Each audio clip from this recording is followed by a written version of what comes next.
हो তোর পিছে পিছে ঘুরছে সময়, কোন দিন জানি তোর হয় সমন জারি।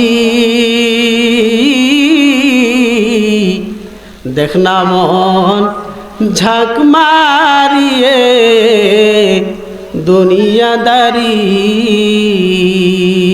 ঠিক নেই ভাই বন্ধু আপন জনা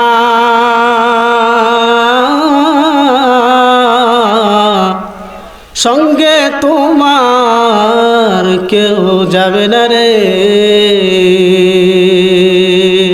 ঠিক না হো তার খালি হাতে একা পথে যাইতে হবে মন বেরি। দেখ না মন ঝাঁক মারিয়ে দুনিয়াদারি। আওয়াজ করে বলেন দুনিয়া কি থাকার জায়গা? নবী আমার বলে হে উম্মত দুনিয়াতে কেউ থাকবে না, দুনিয়াতে প্রত্যেকটা মানুষ আসছো একা, যাওয়ার সিরিয়ালও কিন্তু একাই হবে, কেউ তোমার সাথে যাবে না। দুনিয়াতে প্রত্যেকটা বনি আদম দুনিয়াতে আসার সময় একটা সুতা পর্যন্ত মায়ের গর্ভ থেকে দুনিয়া থেকে নিয়ে আসার জন্য সুযোগ কোনো মানুষ পায় নাই। দুনিয়াতে আসছো একা, উলঙ্গ আসছো, দুনিয়া থেকে আবার যেদিন তোমরা চলে যাইবা একটা সুতা পর্যন্ত নেওয়ার অধিকার ক্ষমতা কোনো মানুষের নাই। কথা বলেন ঠিক না? আল্লাহর এক বান্দা বাদশাহ যুলকারনাইন তিনি একদিন বলেন, ও ছেলে সন্তানরা আমার, আমি যেদিন মারা যাব আমার একটা ওসিয়ত, আমি যেদিন মারা যাব ওই দিন তোমরা যেদিন গোসল করিয়ে শেষ বিদায় যাওয়ার জন্য খাট পালঙ্গের মধ্যে আমাকে শায়িত করে ফেলবা, তোমাদের কাছে আমার ওসিয়ত যেদিন তোমরা আমাকে হাঁটি হাঁটি পা পা করে আমার আপন ঠিকানায় নিবা, যেই দিন কবরের পথে তোমরা রওনা হয়ে যাইবা, ওই দিন খাট পালঙ্গ থেকে আমার ডান হাতকে ডান দিকে বাইর করে দিবা, বাম হাতকে বাম দিকে বাইর করে দিবা। যেমনি ভাবে হঠাৎ যখন যুলকারনাইন বাদশাহ যুলকারনাইন যেদিন মারা যায়, ছেলে সন্তানগুলো বাবার ওসিয়ত নামক অনুযায়ী গোসল করাইলেন, খাট পালঙ্কের মধ্যে বান্দাকে শায়িত করলো। যখন হাঁটি হাঁটি পা পা করে অন্ধকার কবরের দেশে যায়, বাবার ওসিয়ত নামক অনুযায়ী হাত দুইটাকে দুই দিকে প্রসারিত করে দিলেন। দুনিয়ার মানুষরা দেখে, যারা দুনিয়াদার দুনিয়ার লোভে লালসার মধ্যে পড়ে আছে, তারা বলে দেখো বাদশাহ যুলকারনাইন দেখছনি সারা দুনিয়ার ক্ষমতা পাওয়ার পরেও মৃত্যুর পরে দুইটি হাত প্রসারিত করে দিয়েছে, সে আরো চায় তাকে আরো দিতে হবে। কিন্তু যারা আমার আল্লাহর পাগল, যারা আল্লাহ তাআলার ভয়ে চলে, যারা জিকিরে ফিকিরে থাকি, যারা আল্লাহর ভয়ে চলে, বড় ভয় নিয়ে চলে, যারা আল্লাহ তাআলার জিকিরে ফিকিরে থাকি, যারা আল্লাহ তাআলার শরণ নিয়ে থাকে, তারা বলে দেখো ও দুনিয়াদার দেখছুনি সারা দুনিয়ার ক্ষমতা পাইল, টাকা সম্পদ অর্থ সম্পদের মালিক ছিল, কোনো কিছুর অভাব ছিল না, এত কিছু থাকা সত্ত্বেও আজকে বাদশাহ যুলকারনাইন খালি হাতে কবরের দেশে যায়। ঠিক না? যেতে হবে খালি হাতে, যেতে হবে খালি হাতে, সঙ্গে কিছুই যাবে না, 3.5 হাত জায়গা পাবি না রে বিছানা। ঠিক না? मैं दूर हूँ मजबूर हूँ है सैयद आलम, दीदार दिखाते नहीं आवाज सुना दो, दीदार दिखाते नहीं आवाज सुना दो मैं सूरत यूसुफ का नहीं चाहने वाला मैं सूरत यूसुफ को नहीं चाहने वाला मैं कैस के मानंद नहीं आशिक लैला मैं कैस के मानंद नहीं आशिक लैला मैं आशिक मौला हूँ मेरा इश्क दीवाना मैं आशिक मौला को मेरा इश्क दीवाना ये जुमला जहाँ जिसके तजल्ली से उजाला ये जुमला जहाँ जिसकी तजल्ली से उजाला। अल्हम्दुलिल्लाह अल्लाह पाक के दरबारे लाखों कोटि गुण शुक्र ও সুজুদ যে আল্লাহ সুবহানাহু ওয়া তাআলা আমাকে এবং আপনাদেরকে দুনিয়াবী সমস্ত কার্যক্রম থেকে ফারেক করে বিরত রেখে আল্লাহর ঘর উত্তম মজলিসে এসে কোরআন ও হাদিস থেকে কিছু কথা বলা ও শ্রবণ করার জন্য যে রব্বে কারীম আমাদেরকে তৌফিক করে দিয়েছেন সে রব্বে কাবার দরবারে সকলেই কালিমাত শুকর আদায় করছি। সকলে বলি আলহামদুলিল্লাহ। সম্মানিত উপস্থিতি, আমি আপনাদের সামনে কোরআন হাকিমের 16তম পারা সূরাত তাহার একটি আয়াত, প্রসিদ্ধ আয়াত তেলাওয়াত করেছি। রাসূল করিম সাল্লাল্লাহু আলাইহি ওয়াসাল্লামের অসংখ্য অগণিত অমীয় বাণী হাদিস থেকে একটি হাদিসখানা পাঠ করেছি। রব্বে পাক করিম যদি আমাদেরকে তৌফিক দান করে থাকেন তাহলে এই কিঞ্চিত আলোচনার উপরে আলোচনা করা হবে ইনশাআল্লাহ। দুনিয়া আল্লাহ তাআলা মানুষকে দুনিয়াতে পাঠিয়েছেন, উদ্দেশ্য আছে। এই দুনিয়াতে কেউ থাকবো না এটা আমরা সবাই জানি। একজন ইহুদি খ্রিস্টানও জানে আমি দুনিয়াতে থাকবো না, এটা থাকার জায়গাও না। নবী আমার বলেন মালি ওয়ালিদ দুনিয়া মা আনা ওয়ালিদ দুনিয়া। নবী বলেন হায় রে এই দুনিয়া দিয়ে আমি কি করব, মা আনা ওয়াদ দুনিয়া কারাকি বিস্তাজাল্লা তাহতা শাজারা সুম্মা রাহা ওয়া তারকাহা। দুনিয়ার মেসাল, দুনিয়ার উদাহরণটা তো হচ্ছে এমন, একজন পথচারী হাঁটতে হাঁটতে ক্লান্ত হয়ে গিয়েছে, গাছের ছায়াতলে কিছুটা বিশ্রাম নিচ্ছে। আপনারা বলুন তো, যেই মানুষটা হাঁটতে হাঁটতে ক্লান্ত হয়ে যাওয়ার কারণে গাছের ছায়াতলে বিশ্রাম নিচ্ছে, এই মানুষটা কি দীর্ঘ সময় বিশ্রাম নেওয়ার জন্য এখানে দাঁড়িয়েছে? জোরে বলেন। তার তাড়া আছে, কোথায় যেতে হবে? তার গন্তব্যে, বাড়িতে। তো নবী আমার বলেন তোমরাও কিন্তু ওই পথচারীর মতো, পথচারী যেমনি ভাবে গাছের নিচে সাময়িক সময়ের জন্য ক্লান্তি দূর করার জন্য বিশ্রাম নিচ্ছে, তার এখানে থাকার জায়গা না, তাকে তার বাড়িতে চলে যেতে হবে, সেই তারা আছে। দুনিয়ার প্রত্যেকটা বনি আদম তোমরা এমনই, তোমাদের তারা আছে, কবর তোমাকে যেতেই হবে। সুবহানাল্লাহ। নবী আমার বলেন কুন ফিদ দুনিয়া কাআন্নাকা গরীব আও আবিরু সাবিল। নবী আমার বলে হে উম্মত, দুনিয়াতে আসছো একা, প্রত্যেকটা মানুষ নিষ্পাপ দেহ নিয়ে দুনিয়াতে আসছি, কথা বলেন ঠিক কিনা? হতার পিছে পিছে ঘুরছে সময়, কোন দিন জানি তোর হয় সমন জারি। দেখ না মন ঝাঁক মারিয়ে দুনিয়াদারি। ঠিক নেই ভাই বন্ধু আপন জনা,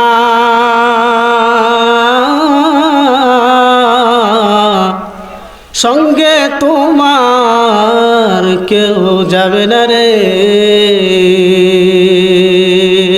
ঠিক না?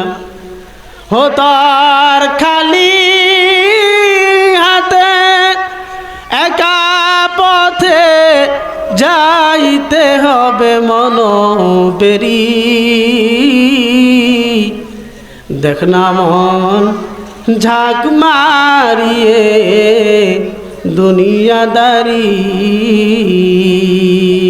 আওয়াজ করে বলেন দুনিয়া কি থাকার জায়গা? নবী আমার বলে, হে উম্মত, দুনিয়াতে কেউ থাকবে না। দুনিয়াতে প্রত্যেকটা মানুষ আসছো একা, যাওয়ার সিরিয়ালও কিন্তু একাই হবে, কেউ তোমার সাথে যাবে না। দুনিয়াতে প্রত্যেকটা বনি আদম দুনিয়াতে আসার সময় একটা সুতা পর্যন্ত মায়ের গর্ভ থেকে দুনিয়া থেকে নিয়ে আসার জন্য সুযোগ কোনো মানুষ পায় নাই। দুনিয়াতে আসছো একা, উলঙ্গ আসছো।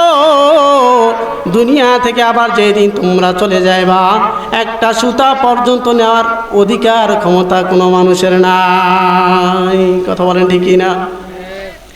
আল্লাহর এক বান্দা বাদশাহ যুলকারনাইন, তিনি একদিন বলেন, ও ছেলে সন্তানরা আমার, আমি যেদিন মারা যাব আমার একটা ওসিয়ত, আমি যেদিন মারা যাব ওই দিন তোমরা যেদিন গোসল করিয়ে শেষ বিদায় যাওয়ার জন্য খাট পালঙ্গের মধ্যে আমাকে শায়িত করে ফেলবা, তোমাদের কাছে আমার ওসিয়ত, যেদিন তোমরা আমাকে হাঁটি হাঁটি পা পা করে আমার আপন ঠিকানায় নিবা, যেই দিন কবরের পথে তোমরা রওনা হয়ে যাইবা, ওই দিন খাট পালঙ্গ থেকে আমার ডান হাতকে ডান দিকে বাইর করে দিবা, বাম হাতকে বাম দিকে বাইর করে দিবা। যেমনি ভাবে হঠাৎ যখন যুলকারনাইন, বাদশাহ যুলকারনাইন যেদিন মারা যায়, ছেলে সন্তানগুলো বাবার ওসিয়ত নামক অনুযায়ী গোসল করাইলেন, খাট পালঙ্কের মধ্যে বান্দাকে শায়িত করলো। যখন হাঁটি হাঁটি পা পা করে অন্ধকার কবরের দেশে যায়, বাবার ওসিয়ত নামক অনুযায়ী হাত দুইটাকে দুই দিকে প্রসারিত করে দিলেন। দুনিয়ার মানুষরা দেখে, যারা দুনিয়াদার, দুনিয়ার লোভে লালসার মধ্যে পড়ে আছে, তারা বলে, দেখো বাদশাহ যুলকারনাইন, দেখছনি সারা দুনিয়ার ক্ষমতা পাওয়ার পরেও মৃত্যুর পরে দুইটি হাত প্রসারিত করে দিয়েছে, সে আরো চায়, আরো চায়, তাকে আরো দিতে হবে। কিন্তু যারা আমার আল্লাহর পাগল, যারা আল্লাহ তাআলার ভয়ে চলে, যারা জিকিরে ফিকিরে থাকি, যারা আল্লাহর ভয়ে চলে, ভয় নিয়ে চলে, যারা আল্লাহ তাআলার জিকিরে ফিকিরে থাকি, যারা আল্লাহ তাআলার স্মরণ নিয়ে থাকে, তারা বলে, দেখো ও দুনিয়াদার, দেখছুনি সারা দুনিয়ার ক্ষমতা পাইল, টাকা সম্পদ অর্থ সম্পদের মালিক ছিল, কোনো কিছুর অভাব ছিল না, এত কিছু থাকা সত্ত্বেও আজকে বাদশাহ যুলকারনাইন খালি হাতে কবরের দেশে যায়। ঠিকই না? যেতে হবে খালি হাতে, যেতে হবে খালি হাতে, সঙ্গে কিছুই যাবে না, 3.5 হাত জায়গা পাবি, পাবি না রে বিছানা। ঠিক না? ও আমার বৃদ্ধ বাবারা, ও আমার যুবক ভাইয়েরা, আমি আপনাদের সামনে যে তেলাওয়াত করেছি, আমার আল্লাহ পাক বলেন, মিনহা খলাকনাকুম ওয়া ফিহা নুঈদুকুম ওয়া মিনহা নুখরিজুকুম তারাতান উখরা। রব আমার বলেন, মিনহা খলাকনাকুম, আমি আল্লাহ তাআলা তোমাদেরকে তা থেকে সৃষ্টি করেছি। তা বলতে আই মিনহা, আই আল আরদ, আই আত-তুরাব, মাটি থেকে আমি আল্লাহ তাআলা তোমাকে সৃষ্টি করেছি। ওয়াফিহা নুঈদুকুম, আবার এই মাটির ভিতরে তোমাকে আমি আল্লাহ তাআলা নিয়ে আসব। ওয়া মিনহা নুখরিজুকুম তারাতান উখরা, আবার এই মাটি থেকে কাল কিয়ামতের দিন ইনসাফের বিচার করার জন্য আমি তোমাকে এই মাটি থেকে আবার বাইর করব। কথা বলেন ঠিক না? তাহলে মানুষের উৎপত্তি, মানুষের সৃষ্টি মাটি থেকে আল্লাহ তাআলা কি করেছেন বলেন? মাটি থেকে মানুষকে সৃষ্টি করেছে। মেসেজ কি? ও দুনিয়ার মানুষ, মাটির মতো নরম নরম হয়ে চলো, গরম ভাব দেখায়ও না। মাটির দিকে তাকাও। আজকে তোমার গায়ে একটা স্পর্শ করা যায় না, তুমি পাল্টা জবাব দেওয়ার জন্য তৈরি হয়ে যাও। আজকে মাটির মধ্যে বাড়ি করলা, ঘর করলা, আমি মাটির মধ্যে তোমরা কাটাকাটি করো, কোনোদিন আমি মাটি তোমার উত্তরে জবাব দেই নাই। আমি একমাত্র আল্লাহর গোলামি করি। ও দুনিয়ার মানুষ রে, আল্লাহ তাআলা বনি আদমের খেদমত করার জন্য আল্লাহ তাআলা আমাদেরকে সৃষ্টি করেছেন, সকল মাখলুকাতকে। মাটির মানুষ সাবধান, মাটির মতো নরম হয়া হয়া চলো। অহংকার বাপ দেখায় না। কেন তুমি অহংকার দেখাইবা? তুমি মাটির মানুষ, তোমার এত শক্তি, তোমার এত ক্ষমতা, তোমার এত টাকার পয়সার লোভ, এত পয়সার মালিক, কিন্তু ছোট্ট একটা গর্তের পিপিলিকার কামড় সহ্য করার ক্ষমতা তোমার বান্দার নাই, ঠিক কিনা? তাহলে এই মাটির মানুষের অহংকার সাজে, তাই না? একটা মশার কামড় পর্যন্ত বান্দা তুমি সহ্য করতে পারো না। ও বান্দা, শুধু তাই না, 1 টাকা দামের 2 টাকা দামের একটা শুয়ের আগা পর্যন্ত তোমার সহ্য হয় না। ও বান্দা, শুধু তাই না, দুনিয়ার মধ্যে এমন কোনো মানুষ নাই 5 টাকা দামের মোমবাতির আগুন জ্বালাইয়া সেই মোমবাতির মধ্যে আঙ্গুলকে 1 থেকে 2 মিনিট রাখতে পারবে? কোনো ক্ষমতা আছে মানুষের? জোরে বলেন, কোনো ক্ষমতা আছে কি না? তাহলে এই মানুষের অহংকার সাজে কি সাজে না? সাজে না। ও মাটির মানুষ, মাটির মতো নরম নরম হইয়া চলো। যদি মাটির মতো নরম হইয়া চলতে পারো, অহংকারী ভাব যদি তোমরা দূরে সরে দিতে পারো, তবে আল্লাহ তাআলা বলেন যাদের ভিতরে অহংকার থাকবে না, এবং ইন্নাল্লাযীনা আমানু ওয়া আমিলুস সালিহাত কানাত লাহুম জান্নাতুল ফিরদাউসি নুজুলা। অন্তরটা কি নরম করে দাও ও মাটির মানুষ। চতুর্দিকে তাকায় দেখো রে বাবা, কিসের এত অহংকারী? যেই ভাই বারাদারের সাথে একই টেবিলে তোমরা পড়াশোনা করছো, আজকে ডানে তাকাও বামে তাকাও, অনেক সাথী ভাই নাই রে। আজকে বামে তাকাও ডানে তাকাও, তোমার সমবয়সী অনেক যুবক ভাই নাই। ও মা, তোমার সমবয়সী অনেক যুবতী নাই। অহংকার তোমার দ্বারা সাজে না। একদিন আগে হোক, ফাইদা যা আজালুহুম লা ইস্তাখিরুনা সাআতাহু ওয়া লা ইস্তাকদিমুন। আল্লাহ পাক বলেন, ও বান্দা, যেই দিন মৃত্যুর পরোয়ানা জারি হয়ে যাবে, 1 মিনিট আগে হবে না, 1 মিনিট পরে হবে না। দুনিয়ার কোনো মানুষ তোমাকে আর চাইলেও আটকে রাখতে পারবে না। জীবনের অন্তিম মুহূর্ত, শেষ মুহূর্ত যেদিন চলে আসবে, যেদিন তুমি তোমার আপন বাড়িতে রওনা দিবা, জীবনের অন্তিম মুহূর্ত যেদিন তোমার চলে আসবে, বিছানার মধ্যে নিথর দেহটাকে নিয়ে তুমি যেদিন কাতরাতে থাকবা, ছেলে সন্তানগুলো